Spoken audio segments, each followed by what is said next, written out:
এখন শোনেন, কারণ আমাদের বিরুদ্ধে যে বৈষম্য চলছে, 14 সালে যে বৈষম্য চলছে কিছু, হ্যাঁ, এগুলো প্রতিবাদে আমরা একটা বয়স দিব।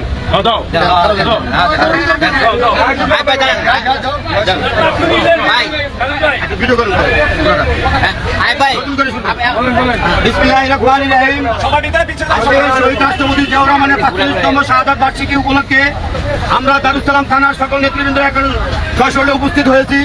কিন্তু দুঃখের বিষয় একটা কথা বলতে হয়, আজ দারুস সালাম থানা বিএনপিতে বৈষম্য সৃষ্টি করেছে ঢাকা 14 আসনে।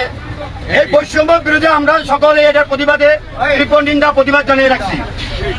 আমরা বিগত এই ফ্যাসিস্ট হাসিনা সরকারের বিরুদ্ধে আমরা রাজপথে আন্দোলন সংগ্রাম করেছি। আজ আমাদেরকে অবমূল্যায়ন করা হচ্ছে।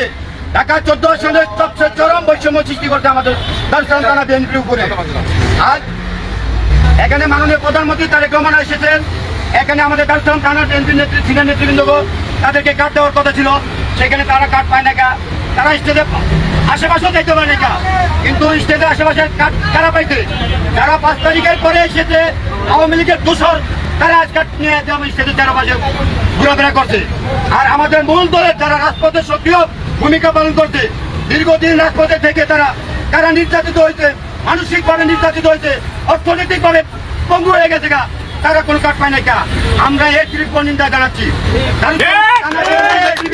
আমরা বলতে চাই, আপনাদের মেরুদণ্ড সোজা করুন, আপনাদের মেরুদণ্ড শক্ত করুন। আগামীতে সকল বৈষম্যের বিরুদ্ধে সক্রিয়ভাবে আন্দোলন করুন, বৈষম্য যাতে দূর হয়। আর তুমি ম্যাডামকে আমরা অনুরোধ করবো, আপনি 14 আসনে বৈষম্য দূর করুন। আপনি যাদেরকে কার্ড দিয়েছেন তারা কারা, তাদের পরিচয় দেন আপনারা। আর আমরা কারা, আমাদের পরিচয় বায়োডাটা নেন। আমাদের রক্তকরণ হচ্ছে দীর্ঘ 40 বছর রাজনীতি করি। আমরা রাজনীতির কোন ব্যক্তির স্বার্থে রাজনীতি করি না, আমরা দলের স্বার্থে রাজনীতি করছি, দলকে ভালোবাসি তাই রাজনীতি করি। কিন্তু আজ দল ক্ষতিগ্রস্ত হোক আমরা সেটা চাই না। এই বৈষম্য সৃষ্টি করে আমাদের দলের ক্ষতিগ্রস্ত হচ্ছে, কারণ ব্যক্তিদেরকে মূল্যায়ন করা হচ্ছে না। যারা আজ দীর্ঘদিন আওয়ামী লীগ করেছে, আওয়ামী লীগ হয়ে লাঠি সোটা নিয়ে আমাদের উপরে অত্যাচার করেছে, আজ তারাই একটা মনে করে কাঠ পায়। তারা কাঠ গলায় দিয়ে তারা স্টেজের পাশে ঘুরঘুর করে। আর যারা যদি না তারা রাজপথে দুঃসময়ে তারা হয়রানি হয়েছে, কষ্ট করেছে।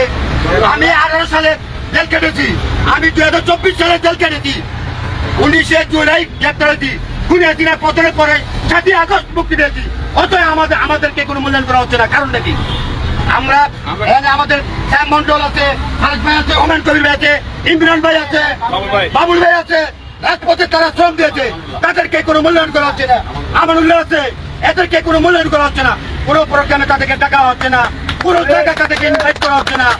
এখন কাদের নিয়ে ঢাকা 14 আসনের রাজনীতি চলছে আমরা এটা জানতে চাই তুমি ম্যাডামের কাছে, মাহদি আমিন ভাইয়ের কাছে আমাদের কাছে অনুরোধ, আপনি এগুলো সুস্থ তদন্ত করে দেখুন।